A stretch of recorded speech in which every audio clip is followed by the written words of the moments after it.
10 साल पहले की बात है। एक विशाल नदी के किनारे एक गांव बसा था। गांव के सभी लोग काफी खुशहाल जिंदगी जी रहे थे। सभी गांव वाले आपस में हंसी खुशी रहते थे और गांव के आसपास काफी घना जंगल था। इसकी वजह से वहां अच्छी वर्षा होती थी, जिससे गांव में अच्छी फसल होती थी। फिर एक दिन की बात है, एक व्यापारी शहर से गांव आया और गांव वालों से कहने लगा, अरे गांव वालों, तुम्हें पता है तुम्हारे पास कितने कीमती खजाना है? कीमती खजाना? हाँ हाँ, कीमती खजाना, पर तुम लोग उसके बारे में नहीं जानते हो। पर सेठ जी, आज तक तो किसी ने भी उस खजाने को नहीं देखा है। कैसे देखोगे? तुम्हें तो पता ही नहीं खजाना क्या है। अपने चारों ओर ये जंगल देख रहे हो, यही तो है वो खजाना। क्या यह खजाना है? अगर तुम लोग मुझे यह पेड़ काट कर दोगे तो इसके बदले मैं तुम्हें बहुत सारे पैसा दूंगा। गांव वाले बड़े भोले भाले थे। वो सेठ जी के बाद में मान गए।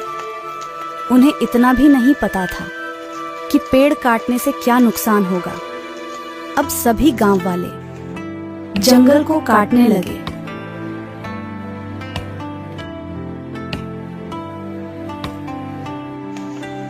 इतने में ही वहां गांव का एक बूढ़ा आदमी आया और उनसे कहने लगा, अरे बेटा, इन पेड़ों को क्यों काट रहे हो?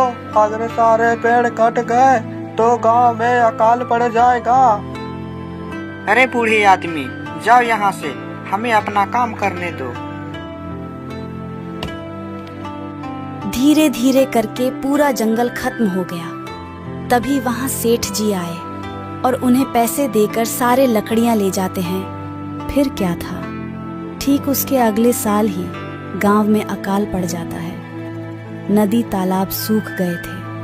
लोग एक एक पानी के लिए तरस गए थे और गांव का जानवर भूख प्यास से मरने लगे थे। गांव के सभी लोग चिंतित होकर गांव के चौपाल पर बैठे हुए थे। वहां बूढ़ा आदमी भी बैठा हुआ था। तभी बूढ़ा आदमी गांव वालों से कहता है, मैं पहले ही कहा था कि पेड़ काटने का नतीजा बहुत बुरा होगा, पर तुम लोग नहीं माने। अब भुगतो इसका नतीजा। हमें माफ कर दीजिए काका, हमसे बहुत बड़ी गलती हो गई। हम पैसों की लालच में अंधे हो गए थे। अब माफी मांगने से क्या होगा बेटा? आप तो गांव के बड़े हैं, आप ही कुछ उपाय बताइए काका, नहीं तो हम मर जाएंगे। मेरी बात ध्यान से सुनो। इस सूखे जंगल के उस पार एक बड़ा घना जंगल है। उस जंगल में साधु महात्मा रहते हैं। अब वही हमारा इस समस्या का समाधान कर सकते हैं। ठीक है काका, यह सब हमारी वजह से हुआ है, अब हम ही इसे ठीक करेंगे। इतना कहकर गांव के कुछ लोग उस जंगल की तरफ निकल पड़ते हैं। चलते चलते साधु महात्मा के पास पहुंच जाते हैं। क्या बात है, तुम लोग बड़े चिंतित लग रहे हो। साधु महाराज के पूछने पर गांव वाले सारे बात साधु महाराज को बता देते हैं। साधु बाबा, अब आप ही इस समस्या का हल कर सकते हैं। हम लोग बड़ी उम्मीद के साथ आपके पास आए हैं। तभी साधु महाराज उन लोगों को पोटली में कुछ देते हैं और कहते हैं, यह जादुई बीज है, इसे लेकर पूरे जंगल में लगा देना।